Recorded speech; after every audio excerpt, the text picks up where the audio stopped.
Thank you very much, Shadrach.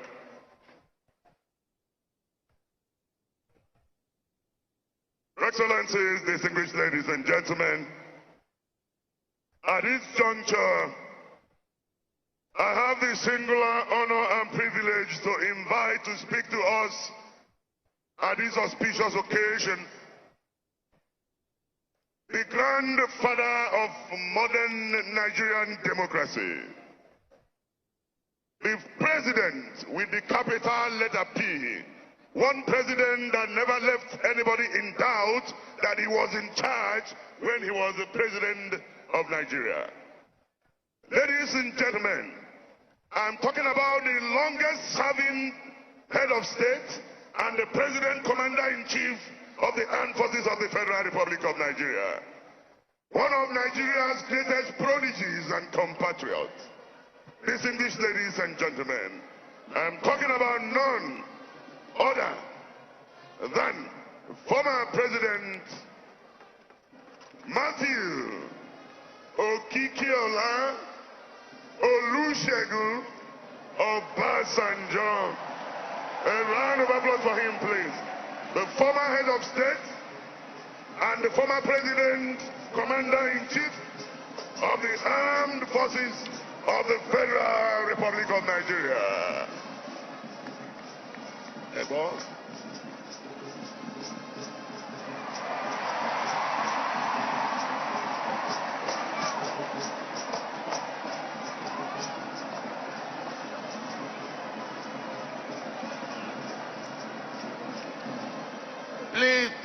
Please be seated.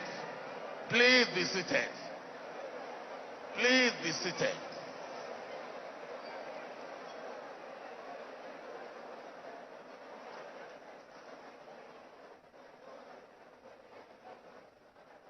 The chairman of this occasion,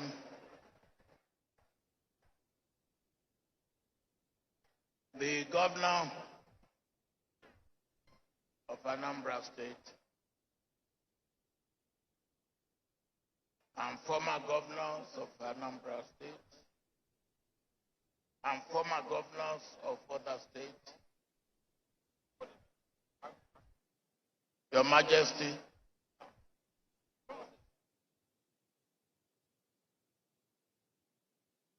distinguished ladies and gentlemen, brothers and sisters.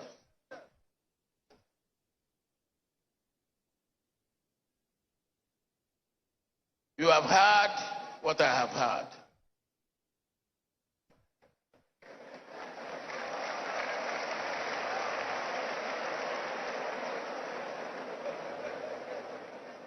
So you can judge for yourself. But I have a few things to say. First, the chairman asked us for permission to sit down. Chairman, we happily granted you permission. But it reminds me of late Chief F.R.A. Williams. He was given in a court. He was making a case for weight of evidence because he wanted to really make his case for that on that occasion, on the weight of evidence. After he has laboriously made his case, he sat down and the chair collapsed. He said, that is the evidence of weight. So your request was granted on the basis of evidence of weight.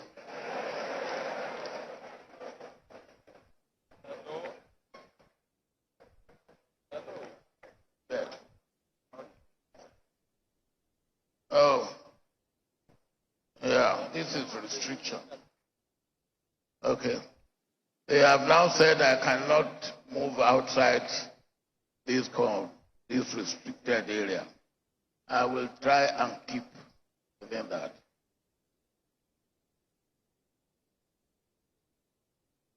But even when you talk about when we first met, immediately after the war, that you didn't remember that one of those who helped me in forming my first cabinet was yourself.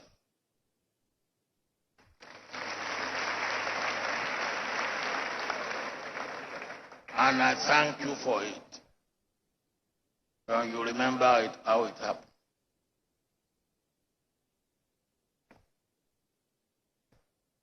Let me come to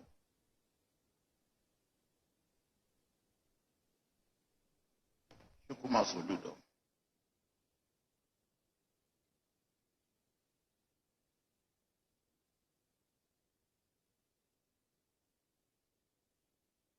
When I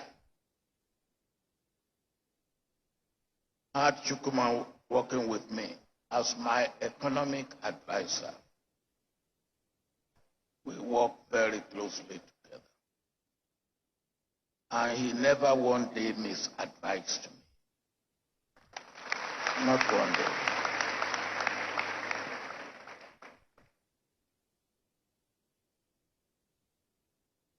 And I was so happy with him that I decided to send him to the central bank.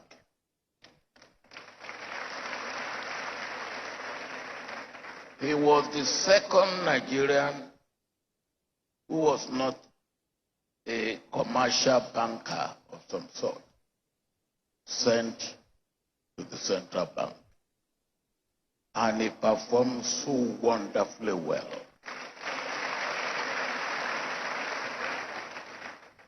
But on one occasion, soon after I appointed him, somebody came to me and said, "Wow, you have ruined the economy of Nigeria." I said, "How?" He said, "An Igbo woman, Minister of Finance, an Igbo man, Governor of Central Bank. Then you have really completed the task of running the economy of Nigeria." Now, I don't know why he said that, except for what I can call Igbophobia.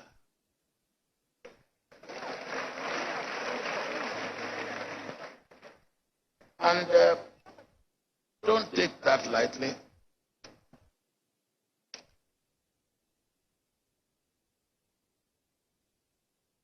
It remains, it persists.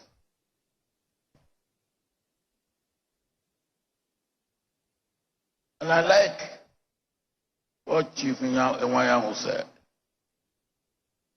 I believe on the 13th of January, 1970, Biafra died and was buried, actually in the house of my friend here, Chief Simon Okeke in Amici. Is that correct? But when you have this type of thing that was said to me, and the type of thing that you know is going on, what I call, as I have just called it, what do we do with it? I believe we have to go back to the scripture, which says we must conquer evil with good.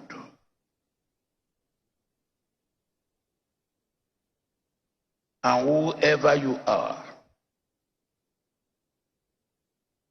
wherever people are being afraid of you, must make yourself friendly to those who are afraid of you and earn their friendship by being good to them. And that is what we have to do. I have personally experienced that. And nothing wins friendship like you being friendly.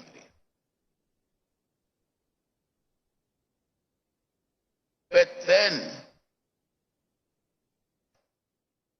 for me, the appointment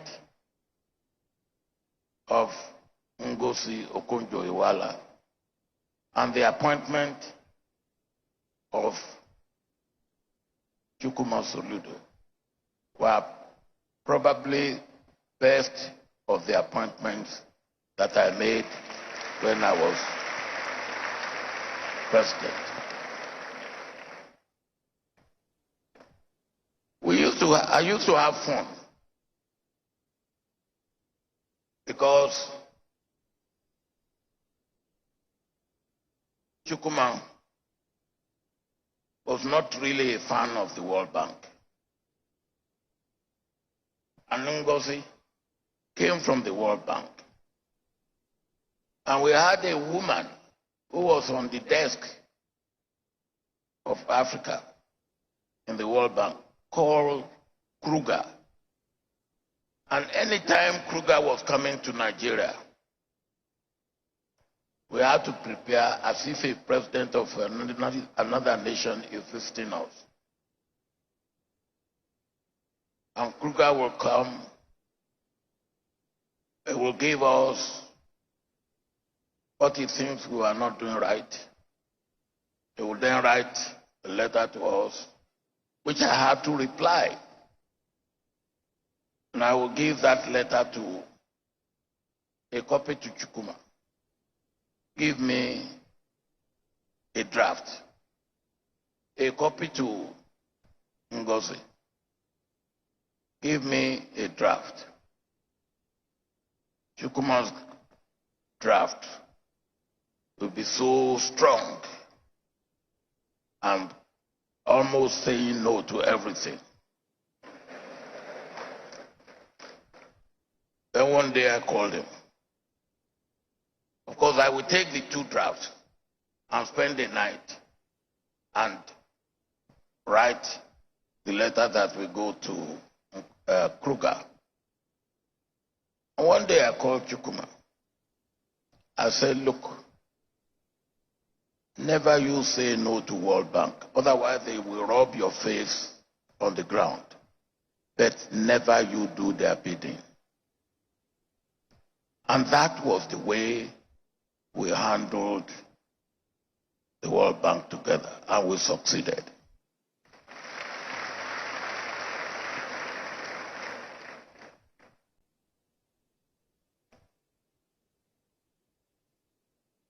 Chukwuma was a good economist, and he turned out to be a good central bank governor. Because central bank is not like a commercial bank. Central bank is for development. And part of the problem we have suffered in the past, and we are suffering today, is central bank has not performed its job as a development bank as it should have. Well, I left Chukwuma in the central bank, and as he himself has pointed out, I went back home. And I like what you have said about home. I will come back to some of the things you have said before I conclude. But Because of my experience with Chukwuma, I am acting for something greater in my mind. Until one day, he came to me and said he was going to contest election as governor of Anambra. I did not disguise my anger against him. And I said, Chukwuma, governor of Anambra, no, I see you for something national or international. What is this governor of Anambra? Of course,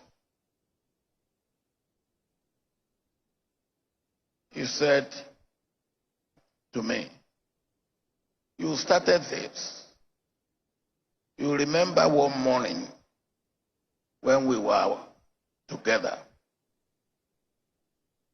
and I came for morning devotion, and I say,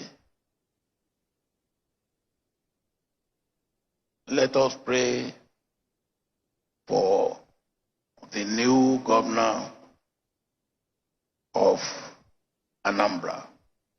And I snapped and say, what prayer are you making? Of course, my experience of Anambra then was Dr. Ngige and Chris Uba. And then you will not blame me for my reaction. So I then said to Chukwuma, I said, when people like you are running, he reminded me, because he said, what I said on that occasion was, I said, when people like you are running away, so what do I expect? Hooligans will take over. And then I should not go. People like him should not complain. So he reminded me of that. I said, oh, yes, I remember he said that. Well, he went. You didn't make it on that first occasion, so I remember, as governor. Then this next one, he came. And when he came, of course, I remember what I've said before. So I just said, Chukwuma, you can go. But still don't forget that I reserve you for national and international. But this governorship as an appetizer. And then the main menu will come later. So you are on your appetizer stage. And the performance, as we have seen today and as you have told us, confirms what I said to you on that occasion.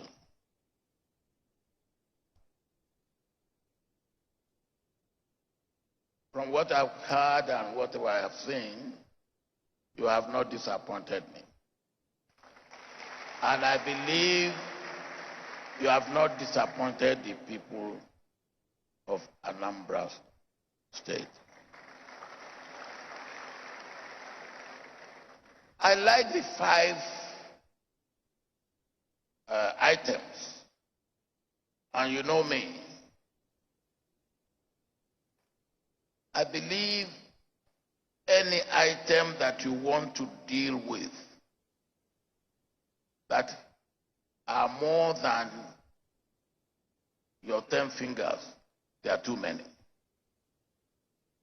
It should not be more than 10 fingers.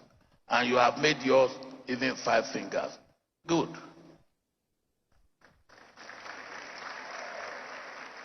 And you can easily follow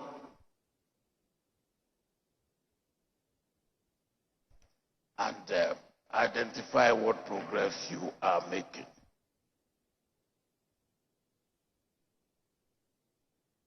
I commend you for that. But let me, on that, talk about your first item, infrastructure and economic transformation. From what you have said to us and from what we saw, particularly on road infrastructure, you are making progress.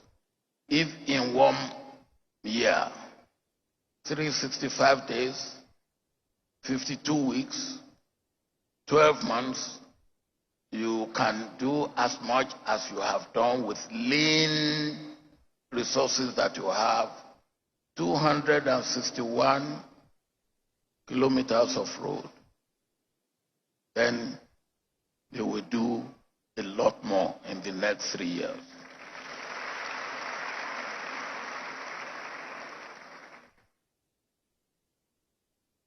But I like the point you make about agriculture. I don't talk about agriculture now, I talk about agribusiness.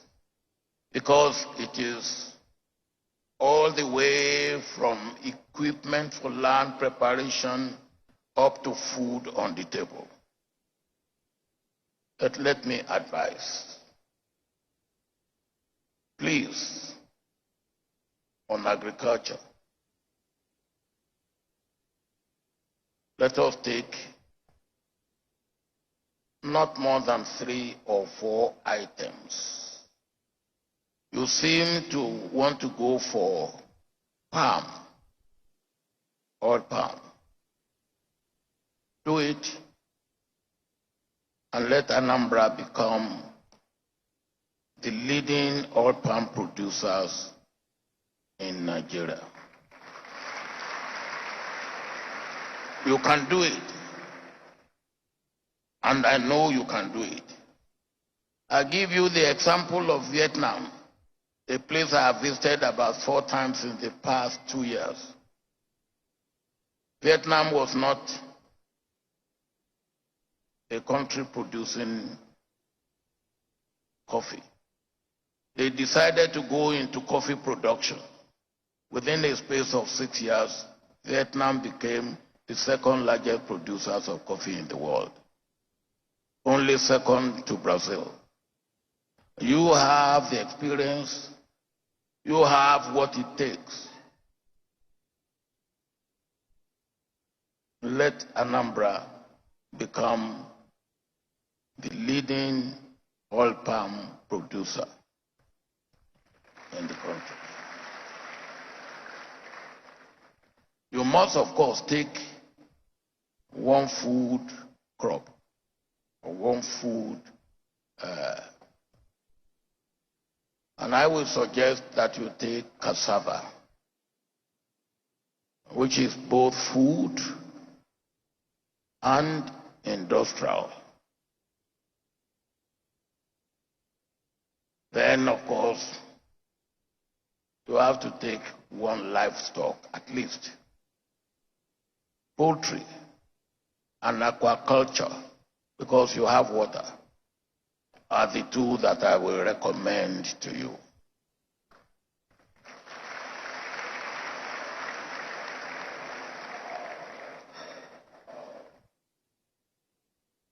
On human capital development, you have put it in your statement. You want to develop for home, and you want to develop for export. Human capital development. And everything you have said about that, I very much commend your effort.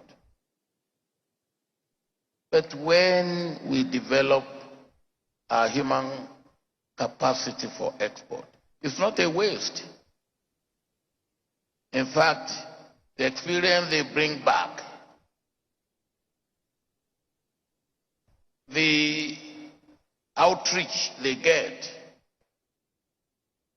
the intellectual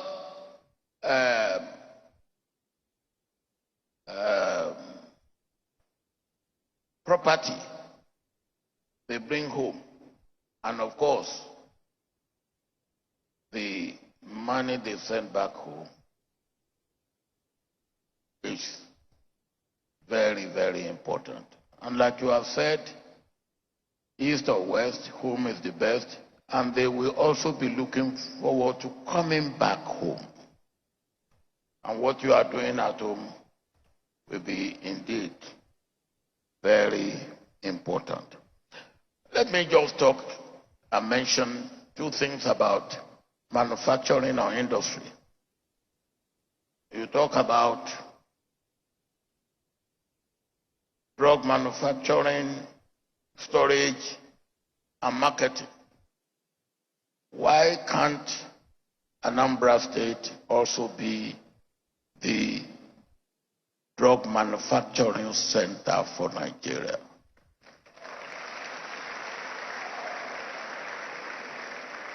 And when you look at the paucity of the drugs that we manufacture in Africa, it's less than 2% of the drugs that we use.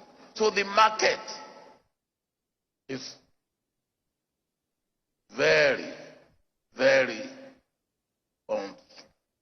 untouched, not to talk of unsaturated. And then you have my brother who has gone into automotive.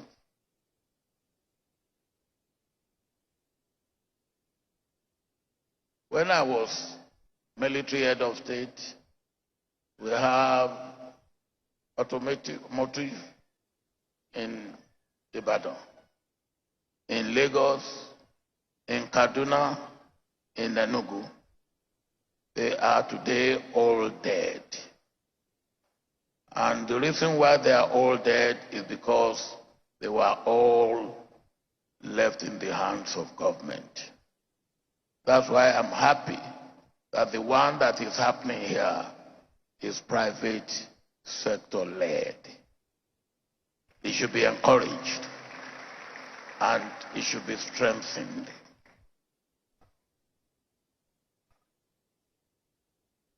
Let me also say one thing. Talent. As you know, I am a talent hunter. I just go for talent. You know, anybody can be put in any place, but anybody cannot be a performer. To perform, you need certain attributes, certain competence. And talent is one of those things that you need. Let us develop talents and use them locally. Let them even be used in the private sector, in government, in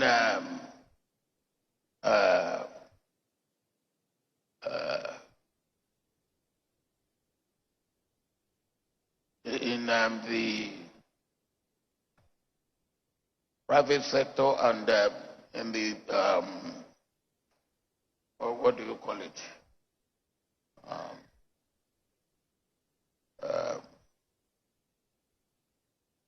That's not the social. What do you call them? The one that are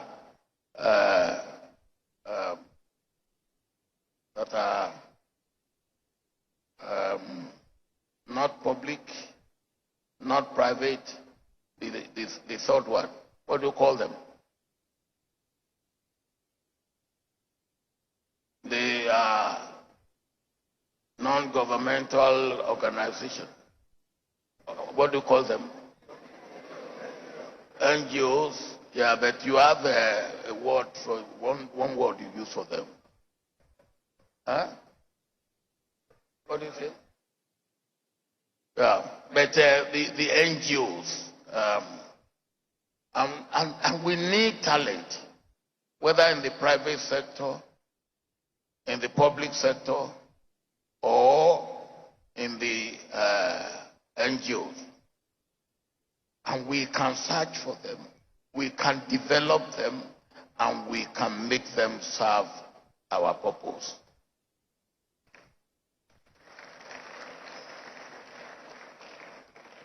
Now, I want to thank you for making me part of this. I want to thank you, Kikuma, that when we work together, you are a true, loyal servant, a true performer. And you've shown it here. So I still believe that after you are finished here in Anambra, which is an appetizer, you will still have to get the menu, the main meal, or what do they call it? What they call it? After the appetizer, what do you have? The main menu. The main course. Thank you. You will still have the main course. For me, either internationally, preferably, or nationally. I wish you well.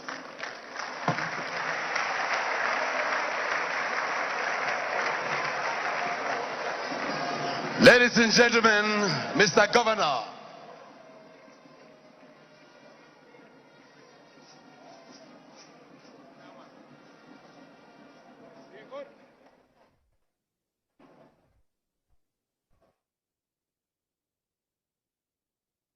Ladies and gentlemen, the oracle has spoken.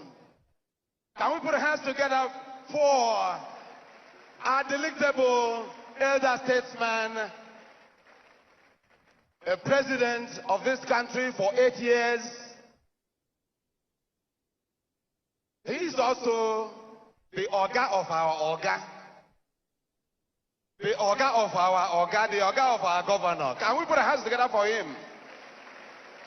This is a clinical endorsement of the governor's achievements within 1 year. A man of